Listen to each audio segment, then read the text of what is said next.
ผักหมุนเรียบร้อยละต้มแน่ๆเลยจักต้มอันนี้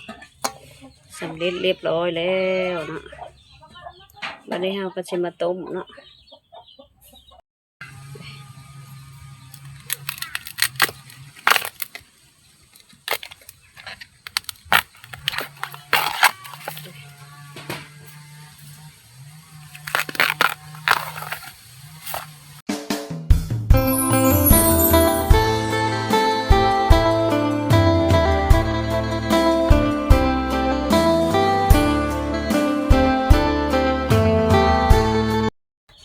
เจ้าซุปอะนั่งท่าอยู่พี่น้องพวกดื้อบ่แม่นง่ายเพิ่นเลยต้องเอิ้นมาเพิ่นบ่ยอมออกเนาะอยู่แต่ในนี้เพราะบ่มักคนหลายบ่มักกัดหั่นกัดนี่เลยว้าวโยกแล้วก็เลยอุ้ยดื้อเถอะเนาะดื้อเถอะเนาะดื้อเถอะเนาะทักทายสบายดีพี่ๆน้องๆเหมือนในสาวปองอยู่ให้อยู่สวนคือเก้าพี่ๆน้องๆพาพี่พาน้องมาเบิ่งสวนของสาวปองก็เป็นลักษณะแบบนี้มันแดด2-3 มื้อเลยเนาะเฮ็ดให้พักสาวปองก็ตายเกลี้ยงยังเหลือแต่พักนังตู้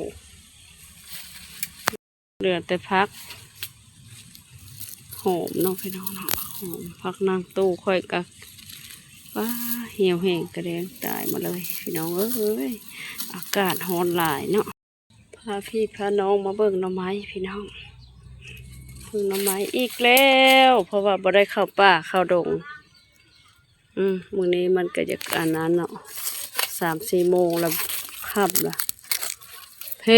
มันภูมิเพเนี่ยถ้าเข้าป่าเข้าดงมันคันคายแล้วมันจักมันเป็นอะไรช่วงระยะอากาศร้อนนี่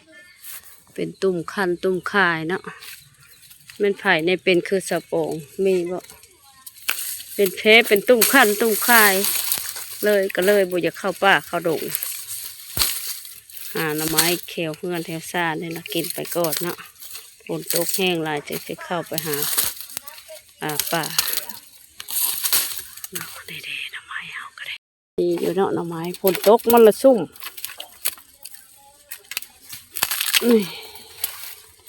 เอาเนาะต้มหน่อไม้กินแรงสิมกเนาะมกน้องพี่น้องเอาไปมกไปหมอกนี่แหละเน่งมันหลายนะเอาไปปะให้ยาวกันยาวทิ่มละล่ะผู้เป็นใบพุกเหือเฮงเป็นห่มเฮ็ดให้หน่อไม้เฮาบ่แตกกกแตกโกเนาะ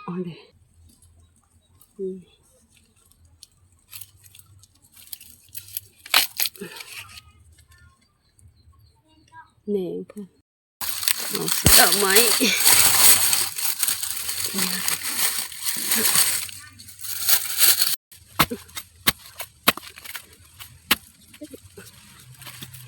ปลูกยามฝนนี่ติดไว้เลยหน่อยนี่ปลูกปั๊บก็ติดเลยนะปลูกตรงข้างปลูกออกมาไว้ทำปลูกลายมันเห็นมวยห้าวจะปลูกออกหมดปลูกออกมาเด็กเสียงค่อยน้องเอ้ยโอ้ยเสียงค่อยเสียงประเด็นทะลุขาแล้วเลยทะลุแบบนี้จะอ่อนมันใหญ่นะน้องไม้นะใหญ่จ้ะยังสิได้ซ่อมออกเนาะสะอ่อนเพิ่นใหญ่แหละปาดเอาจนหมดแต่เวลาเฮาอันนั้นเฮาก็ยังสิได้ซ่อมออกอีกเก๋ได้สะอ่อนเพิ่น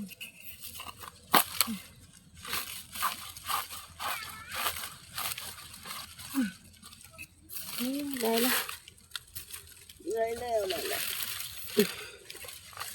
พี่น้องใกล้สิได้ทำยังไงเลย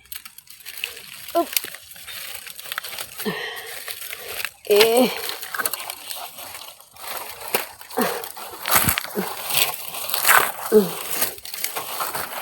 ย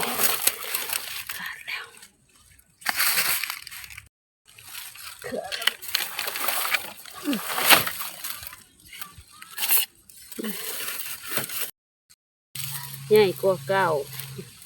ใหญ่บ่พี่น้องใหญ่เติบเนาะ โอ้โหใหญ่เจอปอกก่อนปอกแล้วได้ไหนนะ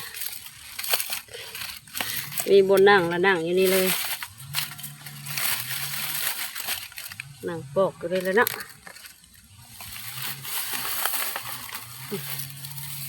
เด็ปอกเลยนะเอ๊ะ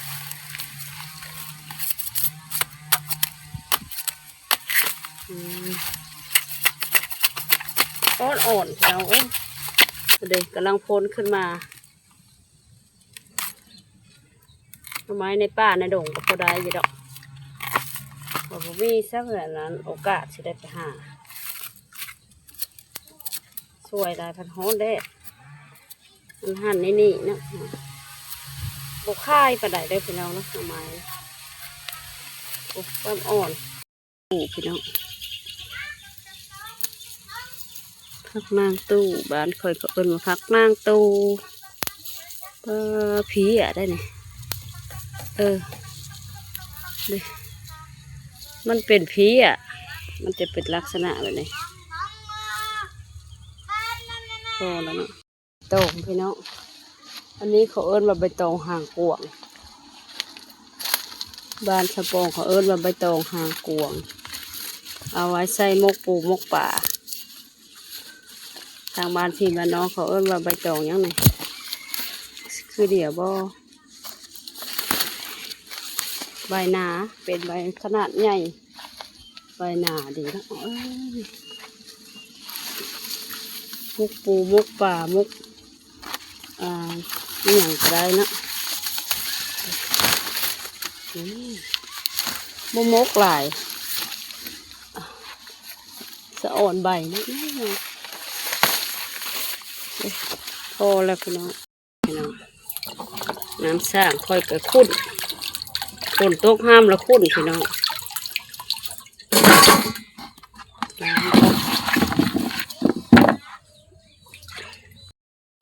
ผักหมุนเรียบร้อยนะ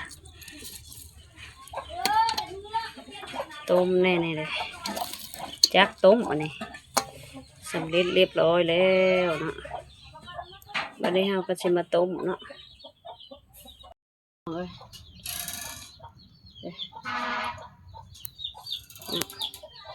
าวันนี้คลิปเราก็จบเพียงเท่านี้เลยเด้อพี่น้องเด้อก็ขอบใจได้หลายทุกท่านที่ผ่านมาเห็นคลิปนี้แล้วขอให้ทุกท่านสุขกายสุขใจสุขภาพโอเคแข็งแรงเด้อนี่สุขแต่ความสำเร็จนะบริทายที่ให้น้องเบิ่งในการทำอาหารเนาะเอาไว้เป็นคลิปหน้านะพี่น้องเนาะขอบใจหลายๆเด้อ